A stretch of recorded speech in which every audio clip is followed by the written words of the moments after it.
Seattle's mass vaccination site at Lumen Field has been open for nearly a week, but some community groups are pointing out problems and inequities. King 5's Michelle Lee is live in our newsroom to explain why the Asian community is now calling for some changes. Michelle, good morning. Good morning, Mimi. So we know that the city's efforts to open up Lumen Field is the largest civilian-led vaccine site in the country.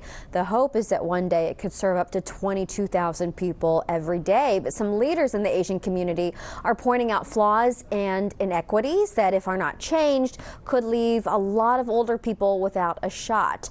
One complaint highlighted here is that a Vietnamese-speaking elder who took several buses to get to Lumen Field on the very first day, when she got there, no one could translate for her. And Asian American leaders are pointing out that there are flyers in English and Spanish, but the majority minority in the Puget Sound is Asian, with at least 22% of the population. Well, that being said, there are still a lot of different Asian languages spoken in our community.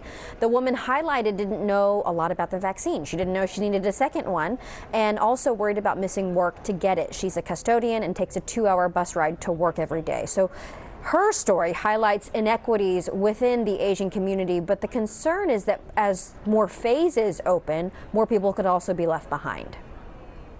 And at a certain point, this elderly woman who has no husband and no children and had spent 2 hours trying to get there started to think that it was her fault, that somehow she had done something wrong and therefore was not getting vaccinated. So that is Lisa Chin, the CEO at Treehouse, who's been advocating for the Asian community. She says it would be great if the city could partner with community groups that are already in tune to some of these specific needs, especially within the Asian American community. Now, we reached out to the mayor's office and they say that protocols were not followed in this woman's case. So she did end up slipping through the cracks. They say one is too many, but they immediately started taking actions like re-emphasizing to volunteers how they can serve language access needs. They also have technology in place that translates more than 200 languages in real time, and they now have a person who is in charge of what they call critical equity issues. Back to you.